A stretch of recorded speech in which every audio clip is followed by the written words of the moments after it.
اب چونکہ میں کہتا ہوں کہ دین آسمانوں سے نازل ہوا ہے، دین کوئی بابا بنا نہیں سکتا، دین وہ ہے جو اللہ اور اس کے محبوب علیہ السلام نے بتایا ہے، بکش مسلمان بنو۔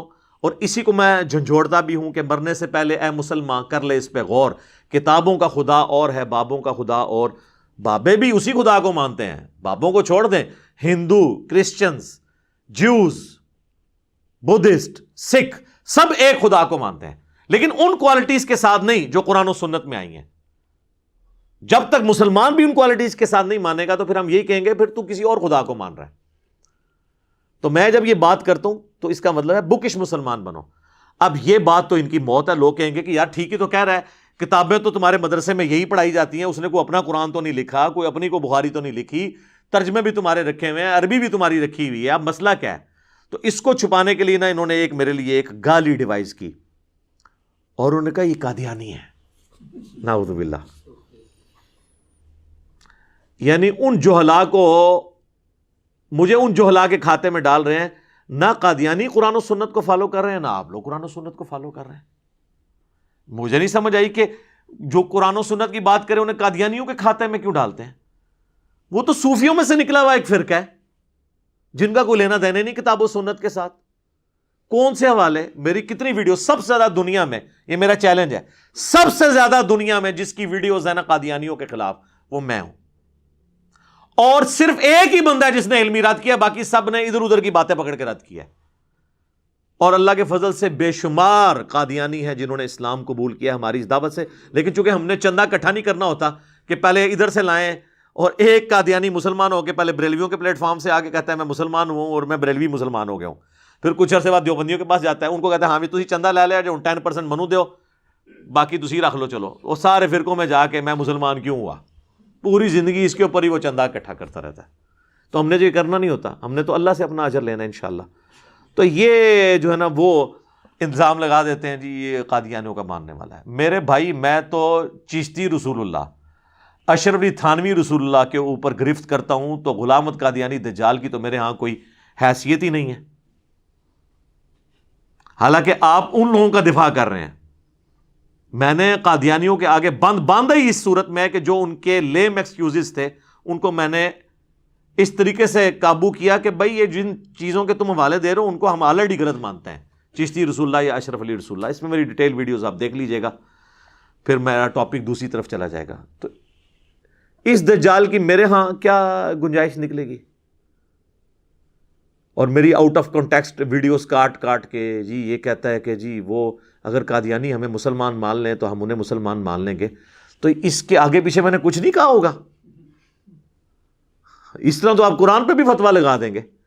جی قرآن میں سیم اسی ٹائپ کی ایک سٹیٹمنٹ ہے سورہ الزخرف میں، قل ان کان للرحمن ولد فانا اول العابدین، اے نبی فرما دو کہ بالفرض اگر اللہ کا کوئی بیٹا ہوتا سب سے پہلے میں اسے پوج رہا ہوتا۔ تو اس کا مطلب نبی الاسلام یہی کہہ رہے ہیں کہ اگر اللہ کا کوئی بیٹا ہوتا تو میں اسے پوج رہا ہوتا۔ اللہ کے سوا کسی کو پوجا جا سکتا ہے؟ مجھے بتائیں۔ اللہ تو کہہ رہا ہے لم یلد ولم یولد، اور قرآن ہی کہہ رہا ہے کہ نبی تم فرما دو کہ اگر اللہ کا کوئی بیٹا ہوتا تو میں اسے پوج رہا ہوتا،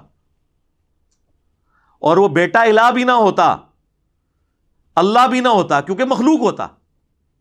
اس کو سپورٹیو آیت ہے سورہ الزمر کی کہ اگر میں نے اپنا بیٹا کسی کو بنانا ہوتا، اللہ فرماتا ہے، تو میں اپنی مخلوق میں سے کسی کو چنتا، رہتی وہ میری مخلوق ہی۔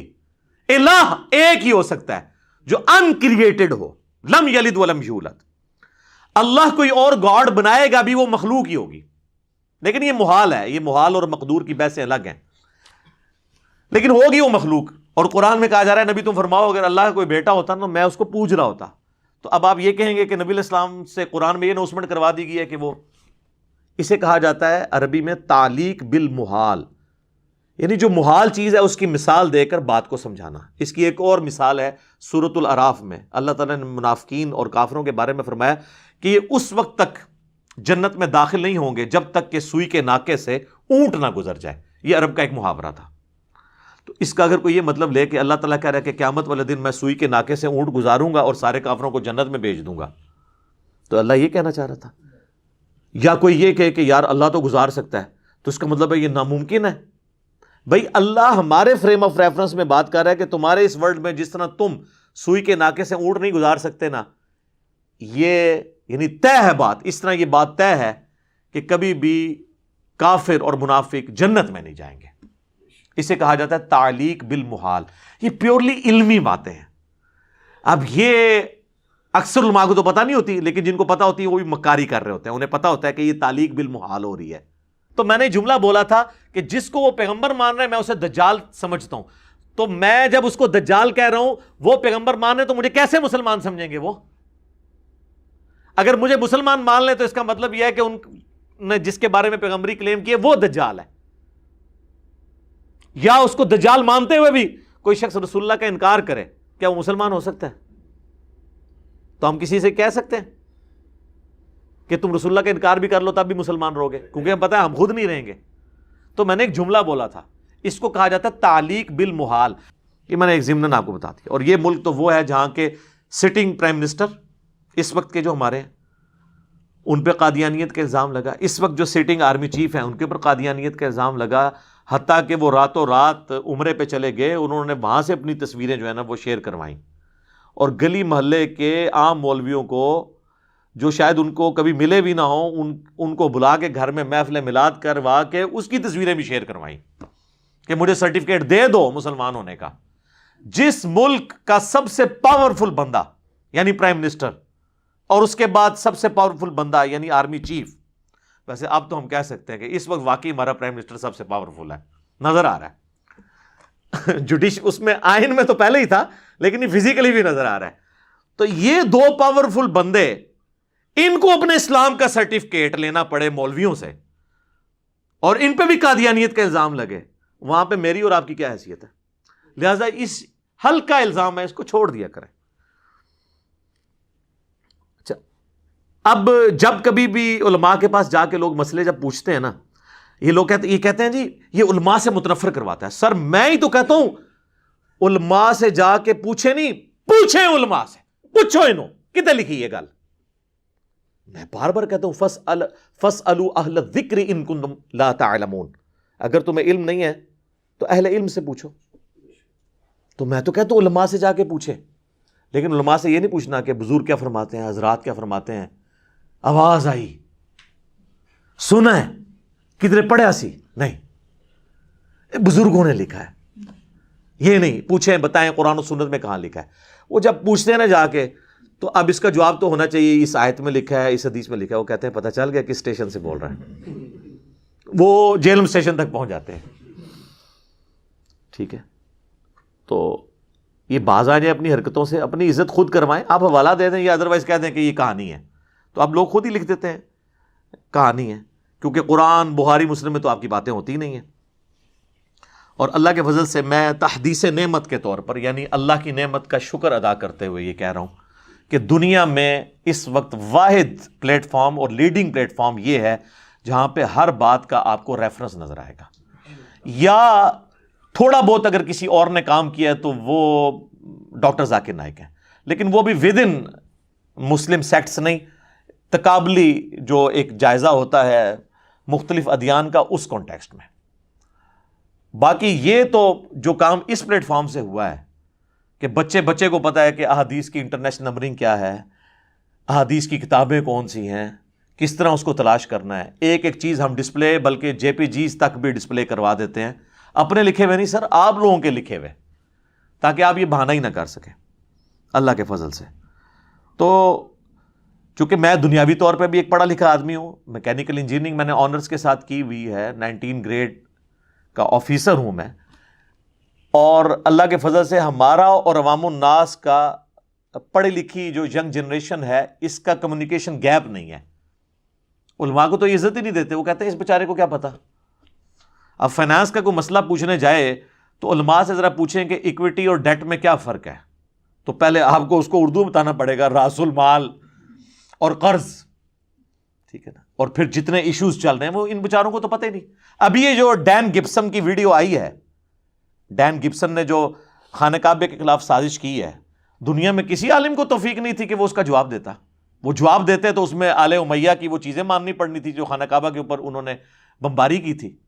تو انہوں نے اپنے بزرگوں کو بچانے کے لیے جو ہے وہ اس کا جواب نہیں. ویسے تو خیر کمپیٹنسی بھی نہیں تھی, تو کیا انہوں نے ریکارڈ کروانا ہے؟ یہ کچھ بھی ریکارڈ نہیں کروا سکتے جب تک حسینی نہ ہو جائیں. یہ ذہن میں رکھیے گا. کربلا آپ کو ہانٹ کرے گی ہر جگہ, ہر جگہ آئے گی. جو مرضی آپ کر لیں, اس سے آپ بھاگ نہیں سکتے. اور آل امیہ کو آپ کو کنڈیم کرنا پڑے گا, جو مرضی کر لیں آپ. تو جب علماء سے لوگ جا کے مسئلہ پوچھتے ہیں نا کدھر لکھا ہے, وہ کہتے ہیں پتہ چل گیا کس اسٹیشن سے, اور ان کو تو کچھ نہیں کہتے ہیں. چھوٹے موٹے بچے ہوں تو ان کو ڈانٹ دیتے ہیں. بہرحال میرے خلاف کلپ بنا کے میرے اوپر غصہ نکالنا شروع کر دیتے ہیں. تو مجھے بتائیں, جہاں پہ لاکھوں لوگ, لاکھوں علماء کے ناک میں دم کیے ہوئے ہوں, تو لاکھوں علماء کا غصہ اس ایک بندے پر تو پھر بنتا تو ہے نا جی, جینون ہے, وہ لاجیکل ہے. کیونکہ جب جواب نہیں ہے, جواب ہو تو وہ فوراً ایکسیپٹ کر لیں. لیکن میں آپ کو بتاؤں, یہاں پہ کئی علماء بھی آتے ہیں, لیکن ہم ان کو کیمرے میں نہیں دکھاتے, جو اللہ کے فضل سے اپنے مسجد کے ساتھ جو ایڈجسٹنٹ کمرہ ہے اس کی کنڈی لگا کے ہماری ویڈیوز دیکھ رہے ہوتے ہیں آل اوور دا ورلڈ, تمام فرقوں میں. وہ ضرورت نہیں مجھے بتانے کی. تو ہم تمام مکاتب فکر کے علماء اور ان بزرگوں کا احترام کرتے ہیں جو ہماری کتابوں کو مانیں. کہتے ہیں نا یہ بابوں کو نہیں مانتا, ہم ہر اس بابے کو مانتے ہیں, اور اس کی جوتیاں ہمارے سروں کا تاج جو ہماری ان کتابوں کو مان لیں. اور جو ہماری ان کتابوں کا دشمن ہے, حالانکہ عزت اس نے کتابوں کی وجہ سے اویل کی تھی. کہتے ہیں جی علماء کی کوئی خدمت نہیں جنہوں نے کتابیں آپ تک پہنچائی ہیں. جی سر, بہت خدمت ہے, اور سب سے زیادہ خدمت اس انگریز کی ہے جس نے پرنٹنگ پریس کے اوپر قرآن اور بخاری مسلم کو پرنٹ کیا ہے. ہاں تو جاؤ اس کے ہاتھ پاؤں چومنے شروع کر دو. کیا کہیں گے؟ اس کے عقیدے تو ٹھیک نہیں ہے. اس کی پرنٹنگ والی ایفرٹ ہم مانتے ہیں, لیکن اگر وہ اس پہ عمل ہی نہیں کر رہا جو اس کے اندر لکھا ہوا ہے, تو اس انگریز کو ہم کیوں چاٹیں؟ تو آپ کے بابوں کو ہم کیوں چاٹیں جب وہ قرآن اور بخاری اور مسلم میں لکھی ہوئی بات کو عمل ہی نہیں کر رہے؟ ہمارے نزدیک تو پرنٹنگ پریس والا انگریز, اس سے بڑے مجرم آپ ہیں. آپ اسلام کے لبادے کے اندر گھس کے یہاں پہ اسلام کی پیٹھ میں چھرا گھونپ رہے ہیں. اگر کوئی یہودی عیسائی آپ کو آ کے کہنا قرآن حدیث ڈائریکٹ نہیں پڑھنا, بندہ گمراہ بھی ہو سکتا ہے, آپ کہیں گے اللہ کا دشمن ہے. اور ایک نورانی داڑھی والا اور پگڑی والا بندہ ممبر پہ چڑھ کو آپ کہیں گے نا قرآن حدیث ڈائریکٹ نہیں پڑھنا, تم گمراہ ہو جاؤ گے, تو کہتے ہیں مفتی صاحب نے فرمایا تھا. کیسے اوٹ پٹانگ ان کا نظریہ ہے. یہودی کے تو وہ اللہ کا گستاخ ہے, مسلمان کے تو سبحان اللہ کہہ دیتے ہیں. تو یہ پھر کیا کہہ رہے ہیں لوگوں کو کہ قرآن حدیث پڑھ کے تم گمراہ ہو جاؤ. نبی علیہ السلام کے بالکل اپوزٹ چلوانا چاہتے ہیں یہ لوگ. تو وہ غصہ جو ہے وہ میرے اوپر نکال رہے ہوتے ہیں. تو میں نے تو اس کے لیے بڑا سافٹ سا ایک نعرہ ڈیوائز کیا ہے کہ مرنے سے پہلے اے مسلمان کر لے اس پہ غور, کتابوں کا خدا اور ہے, بابوں کا خدا اور, یعنی خدا ساروں کا ایک ہی ہے, لیکن ان کوالٹیز کے ساتھ مانے جو کتابوں میں لکھی. اس کے اوپر میں نے 100 نمبر مجلس ریکارڈ کروا دی ہے, جس میں کم از کم 50 مثالیں ہم نے دی ہیں کہ واقعی جو آسمان سے دین نازل ہوا تھا وہ کچھ اور کہہ رہا ہے, اور جو انہوں نے ہمیں بتایا ہے نا وہ اور ہے. اور اس کے جو شروع کے 50 منٹ تھے نا وہ بڑے کریٹیکل تھے, ان میں سے بھی آلموسٹ 35-40 منٹ وہ الگ بھی ہم نے پچھلے دنوں ویڈیو اپلوڈ کی ہے مکمل ریفرنسز لگا کے. اس کا عنوان ہے بابوں کا خدا اور کیوں ہے, وہ آپ ضرور دیکھیں. اس میں نے 5 بڑی بڑی مثالیں دی ہیں. تو انشاءاللہ تعالی آپ کے سارے 14 کے 14 طبق روشن ہو جائیں گے کہ یہ جو ہم دعویٰ کر رہے ہیں یہ بالکل حق پر مبنی ہے. یہ دنیا میں کہیں ہوتا ہے کہ اس دین کے ماننے والے کہہ رہے ہوں قرآن و حدیث ڈائریکٹ نہ پڑھنا گمراہ ہو جاؤ گے, اور قرآن کی آیت کا غلط مفہوم بیان کر رہے ہوں یضل بہ کثیرا ویہدی بہ کثیرا.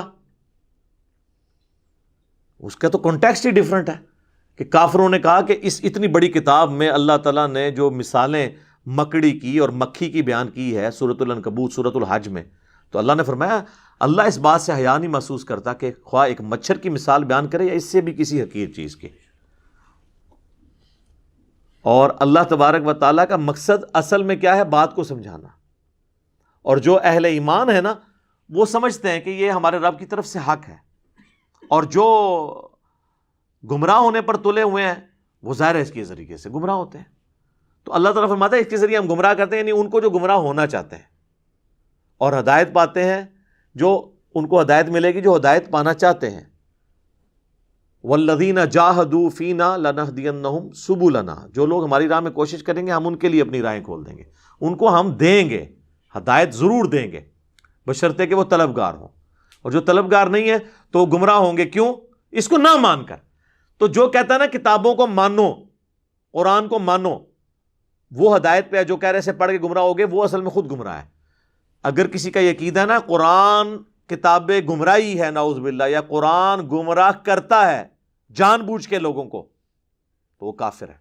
قرآن تو کہتا ہے ھدی للناس وبینات من الھدی والفرقان، یہ کتاب سراپا ہدایت ہے، اس میں روشن دلائل ہیں، اور یہ حق اور باطل میں تمیز کرنے والی کتاب ہے۔ اور ایک اور آپ اکثر مثال سنتے ہیں، او جی گدھے پہ بھی اللہ تعالیٰ نے کہا کتابیں لا دو تو وہ کوئی عالم تو نہیں بن جاتا، دین کتابوں میں تو نہیں ہے، ایک کوئی مطلب کر لیندے نے۔ سر وہ سورۃ الجمعہ پڑھیں، وہ آپ کی مثال ہے۔ اللہ نے فرمایا کہ علماء یہود کی مثال ان گدھوں کی سی ہے، جیسے کہ گدھے کے اوپر کتابیں لاد دیں، تو جس طرح گدھا پڑھ کر اس کتاب سے استفادہ نہیں کرتا نا، علماء یہود نے اپنی کتابوں سے استفادہ کر کے نبی علیہ السلام کو، پیغمبر آخر الزمان صلی اللہ علیہ وآلہ وسلم کو نہیں پہچانا، گویا کہ یہ ان گدھوں کی مانند ہیں کہ جن پر کتابیں تو لدی ہیں لیکن ان کتابوں سے انہوں نے فیض نہیں حاصل کیا۔ لہٰذا وہ علماء بھی گدھوں کی مانند ہیں کہ جنہوں نے شوکیس پہ روب ڈالنے کے لیے صرف پڑھی ہوئی ہیں کتابیں، پڑھی ہوئی نہیں ہیں، اور یہاں پہ یہ پڑھی بھی ہوئی ہیں اور پڑھی بھی ہوئی ہیں۔ تو گدھوں کی مثال کون ہے؟ جو کتابیں صرف پڑھی رکھتا ہے، پڑھتا نہیں ہے۔ ہمارے نبی علیہ السلام نے تو واضح حکم دیا صحیح بخاری میں، بلغوا عنی ولو آیا، پہنچا دو میری طرف سے خواہ ایک آیت ہی تمہیں آتی ہو۔ ڈگری تو آپ کو نبی علیہ السلام دے گئے۔ آپ مجھے بتائیں، اگر ایک پرائمری اسکول کا بچہ آپ سے کہے کہ سورۃ البقرہ کی آیت نمبر 279 میں لکھا ہے کہ جو لوگ سود کھاتے ہیں اللہ اور اس کے رسول کا اعلان جنگ ہے ان کے خلاف، تو آپ اسے کہیں گے جب تک تیرے پاس عالم کی ڈگری نہ ہوئی میں آیت نہیں تیری مانوں گا، چاہے قرآن میں بھی لکھی ہوئی، تو آپ کی اپنی ڈگری کا ایمان بھی فارغ ہو جائے گا۔ آپ نے قرآن کو فالو کرنا ہے، ہم بھی ریفرنسز کو دیتے ہیں، آپ ان کو فالو کریں، اور ان کا انکار، آپ اللہ رسول کا انکار کر رہے ہیں عز وجل و صلی اللہ علیہ وآلہ وسلم، ہمارا تو کوئی لینا دینا نہیں ہے، ہم تو ریفرنس سامنے رکھ دیتے ہیں۔ تو یہ دنیاوی ٹیچرز میں تو پھر بھی حوصلہ ہے کہ وہ بکش ہے، ہمیں تو اس سے بھی بڑھ کر صحیح بخاری میں حدیث ہے کہ انسانی شکل میں آ کے شیطان نے آیت الکرسی کا وظیفہ دیا تھا حضرت ابو ہریرہ کو۔ نبی علیہ السلام فرمایا 3 دنوں سے جو تیرا مہمان آ رہا ہے نا، وہ لبادہ اوڑھ کر ایک چور کا انسانی شکل میں، تجھے تو نہیں پتا چلا وہ کون ہے، لیکن وہ شیطان تھا جو انسانی شکل میں آیا، لیکن اس نے یہ بات سچی کی ہے کہ جو رات کو آیت الکرسی پڑھ کر سو جائے صبح تک ایک فرشتہ اللہ تعالیٰ اس کی حفاظت پہ مامور کر دیتا ہے۔ ہمیں تو یہ تعلیم دی گئی ہے کہ شیطان بھی اگر سچی بات کرے اور وہ قرآن و حدیث کے مطابق ہو تو آپ نے لے لینی ہے، لیکن یہ کہتے ہیں نہیں جی نہیں لینی، علی کی تو نہیں لینی ہے، ٹھیک ہے، تو انہوں نے تو اللہ کے نبی علیہ السلام کی بات نہیں لی ہوئی ہے تو میری کہاں سے لینی ہے؟